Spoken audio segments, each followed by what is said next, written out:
Welcome back to episode number 8 of the Triple Threat Podcast. Today, we're going to be ranking the top 10 shooting guards in the NBA going to the 2020-2021 season. Before we start, make sure to like, comment, subscribe. Let's get into it. So let's talk about some honorable mentions. My first honorable mention was Victor Oladipo. I could not put him on the list after the previous 2 years he's had, but Oladipo, a couple years ago when he was healthy, was an elite shooting guard and definitely deserved to be on this list if he was healthy. But the steps he's taken back, and it's kind of hard coming after 2 major injuries. But I've got Oladipo as an honorable mention right now. Who do you guys have as your honorable mentions? I only have one, Karis LeVert.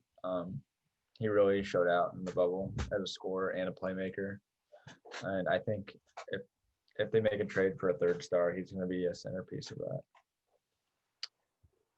I have 3 honorable mentions. I think the best honorable mention on there would be Shai Gilgeous-Alexander. My second honorable mention would be Marcus Smart. And my third one will either fluctuate being the honorable mention or the 10. But I have Duncan Robinson as my other honorable mention. The shooting, you already know. But let's get into number 10. My number 10, and this is probably going to be the only Bulls player on the list for point guard, shooting guard, small forward, power forward, and center, is Zach LaVine. With Zach LaVine, you know what you're going to get. You're going to get a lot of scoring. You're going to get some athleticism. You're going to get some bad defense. But we all know that his 38% from 3 on 8 attempts is legit. I think he's emerging into as a primary scorer in this league, but I think he needs to improve as a playmaker, setting other guys up. I think he averages about 4 assists a game, but he turns the ball over 3 times. So it's not very good. But if LaVine can improve as a defender and a playmaker, maybe we can see the Bulls take the next step this season. Who do you guys have at 10? I have LaVine too. He's very athletic, can score. He has the defensive potential, but just low basketball IQ, I guess. And nothing he does is that substantial. For my number 10, I have CJ McCollum, but that also could be switched with Duncan Robinson. CJ, you kind of know what you're going to get with them. Nothing's really going to blow you away. And then same thing with Duncan. Duncan's just a really straight shooter, so kind of put him on there. Hang on, I forgot. I forgot CJ McCollum on my list, and so LaVine is an honorable mention now. CJ McCollum is now number 10. Okay, interesting. To talk about CJ McCollum, he's my number 9. I think I like what Jacob said. You know what you're going to get from him. He's got a lot of versatility on offense. He can be great with the ball, as we saw in Game 7 of the Western Conference semifinals against the Nuggets last year. And he can be great off the ball. We've seen Dame take over in big shots, and you'll see CJ McCollum coming off the screen to hit a big three-pointer. McCollum, you're going to get a lot of scoring from him. He can be good on and off the ball. He's 38% from 3 on 7 attempts. He's a winner. The only issue is his defense. He's a solid playmaker, but that's why CJ McCollum comes in at number 9 for me. My number 9 is Jrue Holiday. He's probably going to get traded. He's never been. Has he been an All-Star? I don't think he has. He did an All-Star one time back in Philly. Oh, nice. Well, he does everything you want good, but he's not a top 2 guy on your team. He's maybe a 3 on a championship team, but whoever gets him is getting a good player. For my number 9, I have Zach LaVine, just like what Isaac said. You're gonna see some shots for 3. You'll see him not go in. Has really good athleticism, but turnovers at the end of the day can really kill him. Agreed. CJ, just to bring up your Jrue Holiday thing, do you think the Jrue Holiday Karis LeVert trade makes sense for both teams? And look how close they're ranked, and I don't think that's that much of an upgrade. But we've never seen Karis LeVert play as a third guy with Kyrie and KD, so we'll never know right now. And I like Jrue honestly better at the point guard. He good passer and everything, but LeVert, he's a good ball handler and stuff, and he's shown he can pass. So yeah, I mean, I would go bigger than trade for Jrue Holiday. Right. I think you're probably thinking about another shooting guard in this list, but we'll get to him later. But number 8, I have Jaylen Brown. I considered putting him a little bit higher, but I put him here because you kind of know what you're going to get from Jaylen Brown. He's elite when he takes to the basket. He's a good defender.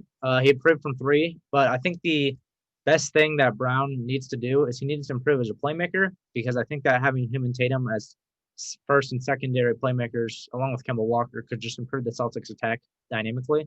As we saw against the Miami Heat, they struggled with the zone until Gordon Hayward came back to kind of penetrate that. If Brown could emerge into that kind of guy, because he's got a solid pull-up mid-range game, and if they don't give him that, if they don't let Brown get to that, he can get to the basket, which is where he's at his best. I think Brown could take a huge step if he becomes more of a playmaker for the Boston Celtics next season. Number 7. Number eight.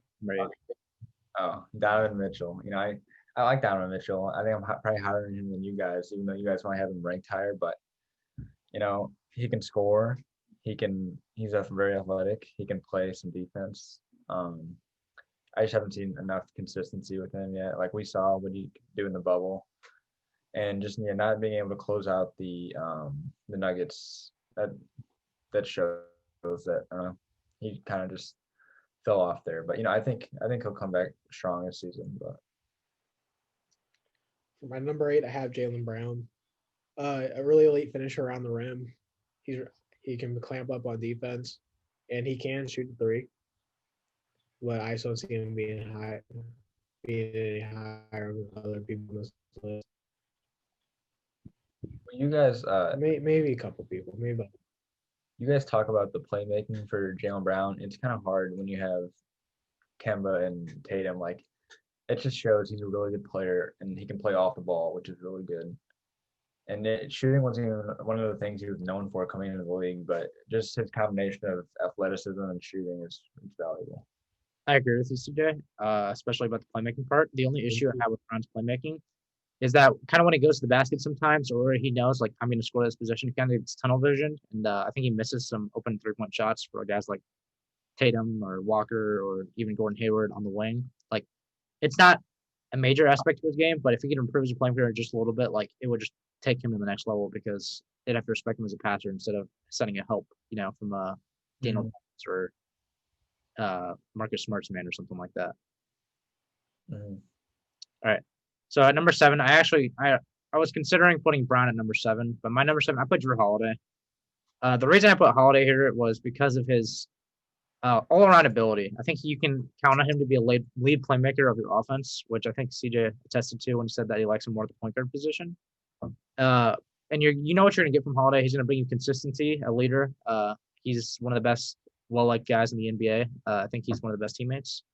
But the main reason I put him here is I think he's one of, if not the best on-ball defensive guard in the league.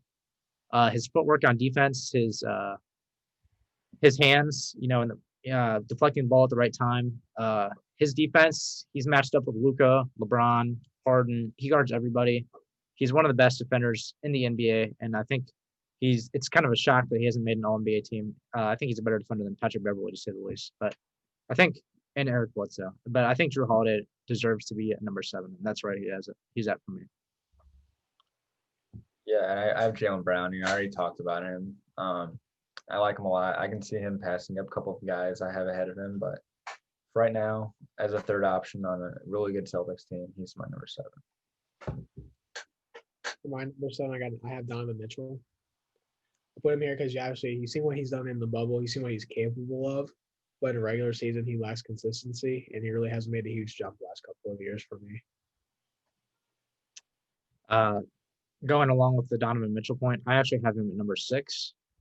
I was actually kind of surprised at where you guys put him because I thought that Mitchell is definitely in that 6 to 8 range, but I thought he was on the higher echelon side just because that his ability to carry a team on the offensive side of the ball. Obviously, Brown doesn't have those opportunities because he's playing with Jason Tatum and Kemba Walker, and Holiday's got Brandon Ingram and Zion when they're healthy to be their primary scorers. But I put Mitchell there. There is some things that he does need to fix. His efficiency in the regular season is concerning. He takes some strides, but his true shooting percentage is still below league average. He needs to find a mix of being a playmaker and to score because we all know Donovan Mitchell can get to the basket and score the ball and just the free throw line. But I think he needs to emerge as a playmaker, especially with Mike Conley regressing. I think he's going to be the lead ball handler of the offense next season, and he's going to need to take the next step. Especially, like, with the floor spacing and with having Rudy Gobert on the court, if that pick and roll can take the next step instead of the Ingles pick and roll with Gobert, the Mitchell pick and roll, it'd just be a great boost for them because they'd have their two best players in the two-man game. And before coming into the NBA, we thought that Donovan Mitchell was going to be a good defender. That was just kind of his draft card coming out of Louisville, which we haven't yet seen that. And I think that Mitchell needs to elevate himself as a defender. He has the tools to do it. He's athletic as hell, but he's got to find it for me. And that's why I can't rank him higher than number 6.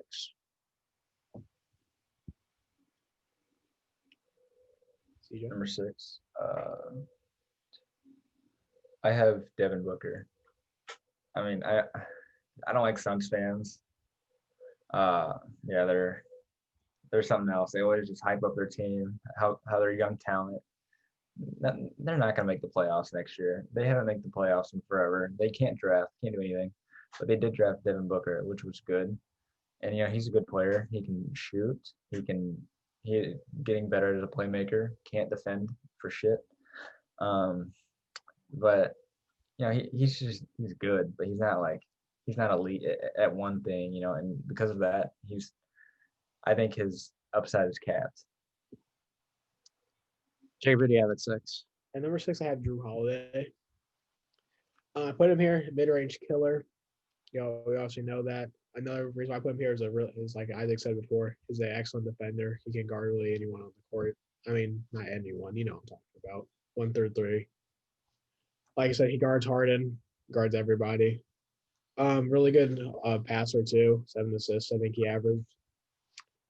And I think he's better than Mitchell, but I think if Mitchell takes like some more steps in this game, might be more efficient and stuff, I put him over. But for now, I got Drew Holiday. Yeah. Number 5, I had Devin Booker. His playmaking is elevated. That's for sure. We saw that with 6 assists per game, and he's cut on his turnovers. It also helps having Ricky Rubio, one of the best playmakers in the NBA, alongside him in the backcourt. The 3-point shot, 35% from 3 is okay. It's definitely improved because he shot 32% from 3 last year, but I'd like to see him get back to that 38%. We saw him elevate himself in the bubble, and I think that Booker has proven himself as a natural scorer, but how far is that can take the net to take the Suns as far as the playoffs goes, and even if they can make the playoffs, the West is going to be stacked, and I don't know if Phoenix is ready to become a playoff team yet, but Devin Booker is number 5 for me. Okay, I think I might have forgotten a player, but my number 5 is Paul George. Going into the season, he was a top 10 player, but and he was looking good in the bubble at first, but his shot selection, it's iffy. He still has that handle, still can play defense, but if he's not going to make shots and if he's going to take inefficient shots, then I can't put him that high. Who do you have at 5? For my number 5, I put Devin Booker. We all know he's an excellent scorer, excellent shooter and everything. Defense is atrocious.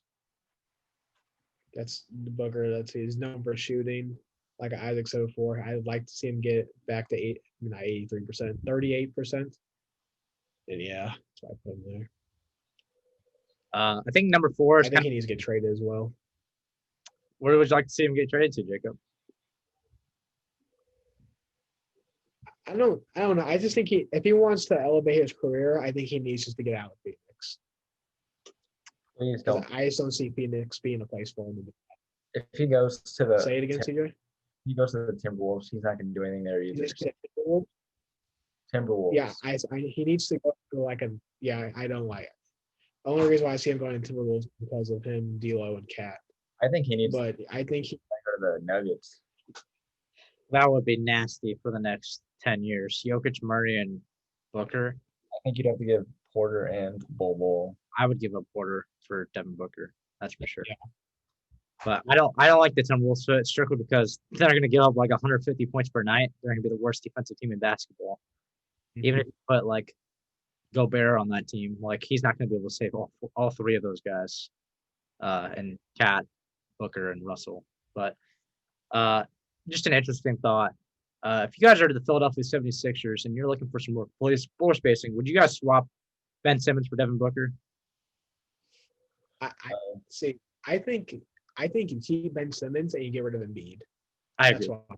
I wouldn't move Simmons for Booker, but I thought it was an interesting thought because Booker and Embiid that might be good, but like at the same time you've got Booker and Aiton, and that's not taking the Suns anywhere. Although they're in the Western Conference.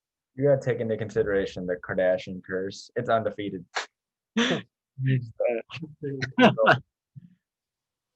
All right, well, number 4, I think this is where we get to like the perennial all-star shooting guards. I've got Klay Thompson, number 4.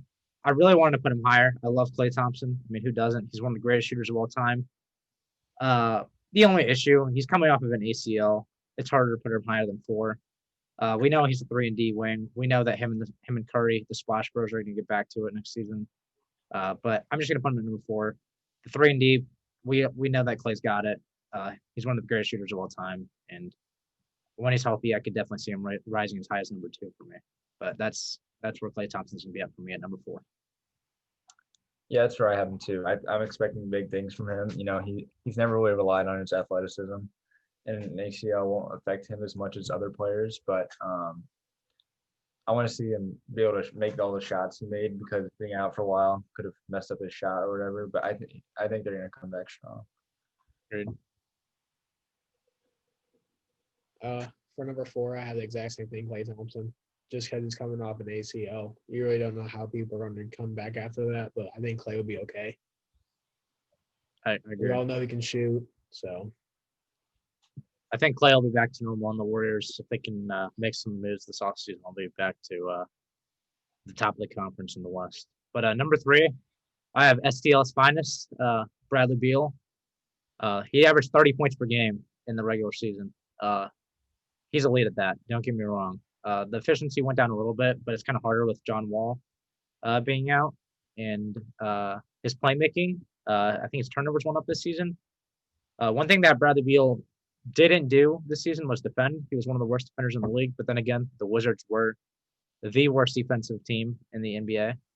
But I do like Bradley Beal. He can score the basketball. He's a good playmaker. He can limit the turnovers and be back to an average defender. He's a superstar shooting guard. It's kind of sad that he didn't make an All-NBA team this year, averaging 30 points per game. But that's where I've got Bradley Beal. Yeah, me too. I still think I forgot someone on my list, but you know, Bradley Beal, he averaged 30 a game. He wasn't even an all-star at first. That's ridiculous. You know, he's shown he can score at every level. He can play make a little bit better, and I hope he gets traded to Golden State. Yeah, that shooting would be incredible. It really for my number 3, I have STO boy himself, Bradley Beal, average 30. Yeah, I think he's really underrated just because he's on the Wizards. I mean, the Wizards are not a good team. Yeah. But everything he does is really good, except like I said before, the turnovers. He needs to cut them boys down. Agreed. CJ, I just want to say the Bradley Beal All-Star stuff is kind of ridiculous considering that they said that he didn't make the All-Star team because he didn't win enough, but Trae Young was an All-Star starter. yeah. They know the vibe. It's either both of them or none of them making the All-Star team. That's kind of ridiculous. They But should have criteria for that. who knows? All-Star games change. I don't think Kemba should have been all-star, honestly. Over Beal. Who'd you say? Kemba over Beal. I think that's a little suspect. Over Beal? Kemba Walker. Oh, Kemba Walker. Yeah, I agree. I think they wanted 2 Celtics though because of the dominance of the Celtics in the Eastern Conference, like the top 3 seed. But all right, so number 2, I have way off P, pandemic P, Paul George. I know the bubble was absolutely terrible, and Paul George's playoff struggles are well documented. Pre the massive injury that he had. Obviously, he was an elite playoff player back going against those Heat teams, but ever since that injury, he hasn't been the same player. But Paul George this season, in the regular season, was a top 2 shooting guard. And the reason for that is because of his efficiency. He shot 41% from 3. He averaged 22 points per game, which was down from his Oklahoma City numbers, but he was the most efficient he's been in a while, especially from downtown. And he only played 30 minutes per game. We all know Paul George is a lockdown wing. He's 3-and-D. He's the perfect fit because he can play on and off the ball. And obviously playoff P struggles in the bubble are well documented, and his playoff struggles, they're going to be there until he proves himself, kind of like Clayton Kershaw or something like that. But Paul George is my number 2 shooting guard. If he can get back to a healthy, no shoulder issue, Paul George, and can show up in the playoffs, he's going to prove himself at number 2. All right, let me just, since I already messed up my list, let me just put Marcus Smart at number 2 as a filler. What's the filler? Because remember when I was talking about how the max contracts with Marcus Smart and Paul George? Yeah. Now, that's a bit of a stretch looking back, but Marcus Smart, it all comes down to how efficient he is from 3. Because defensively, I think he's top 3. Him, Simmons, and AD. I think Giannis possibly in that conversation. But I think those are the top 3. And he can play make. He's a dog. You need a guy like that in the postseason. For my number 2, Paul George. I absolutely love Paul George as a player. Isaac knows this. CJ knows this. When healthy, we've seen what he can do. He can do everything on the court. He can defend. He can shoot. He can play make. He can do everything. But like Isaac said before, the defense. I mean, not the defense. The playoff struggles are a real thing for him. But I will say, in the warm-up games, the scrimmages when the bubble first started, I thought Paul George was a problem. So I think once he gets his playoffs struggles under control, then it'll be a no-brainer. And maybe one day he'll be over mine, who I have at number 1, which I think we all have at number 1. Yeah, I think it's the Paul George revenge tour, 2020, 2021 NBA season, and hopefully the Clippers revenge tour because they really need it. Otherwise, they He can. just wiped up that stripper, so Yeah, wiped up that stripper. I know. Hey, Yeah, CJ, if you were to I think the guy you forgot was CJ McCollum at the bottom. So like, would you just put him at 10 and then move everybody else up 1? And Yeah, that's what I tried to do, but I don't know where I went wrong on this list. yeah, I think that you would put McCollum. McCollum would have been your 9, and Levine would have been your 10. Because I think we all have the same guy at number 1, and that's James Harden. Yeah. Yeah, I don't think this is a debate. James Harden, one of the best scorers of all time, 34 points per game. That's ridiculous. His playmaking is well documented. He can do anything with the basketball that you want him to do. He's as much as it annoys people, his skill. It's a skill of getting to the free throw line, and he draws contact. And Harden definitely one of the greatest scorers of all time. The amount of threes he takes and makes is ridiculous. Harden, if he can play off the ball, which we'll see if Steven Silas allows him to do that, but if Harden can play off the ball, maybe the Rockets will take the step that they need to, and maybe if they add a center that can at least play some minutes and block shots and rebound. But James Harden, this is number 1. It's no debate for me. Yeah, it's a shame that their caps really messed up because I really wanted to see Harden in a finals. Didn't they blow a 3-1 lead versus the Warriors that year? Or No, it's 3-2. Are you talking about the CP3 year? yeah, unfortunately CP3 got hurt. That's a big what if. But James Harden. He's the second best scorer in basketball behind Kevin Durant. He can do everything, and I think he's a player that Luka should try to mold his game after. Agreed.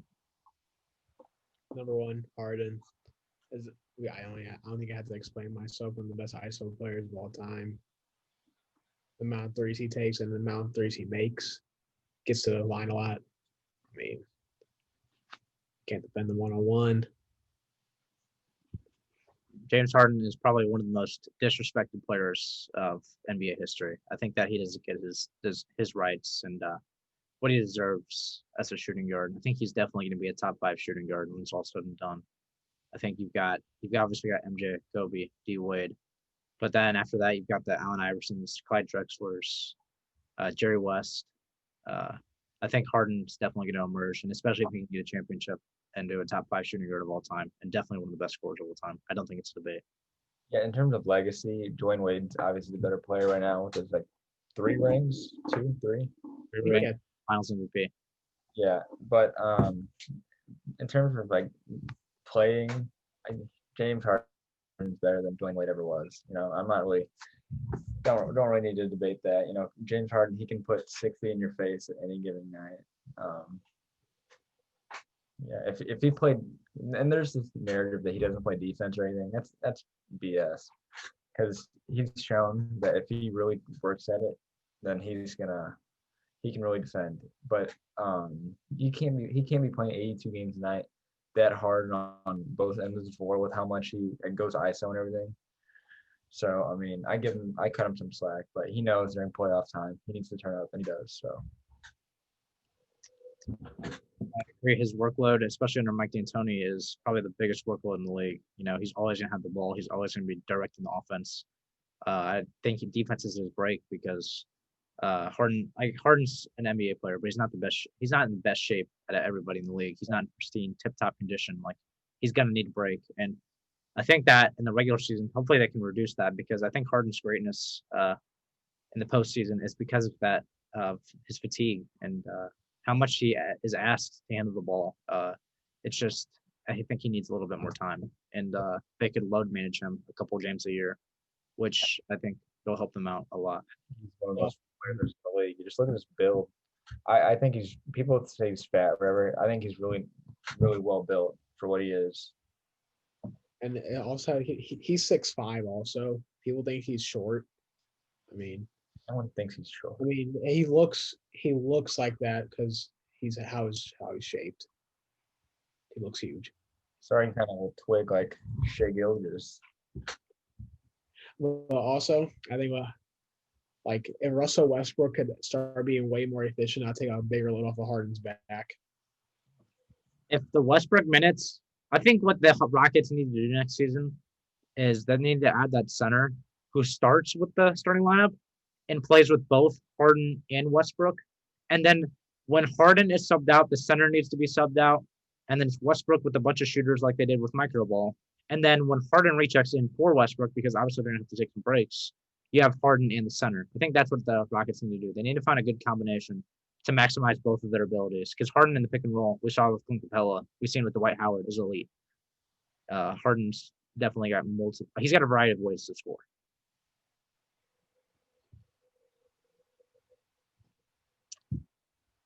All right.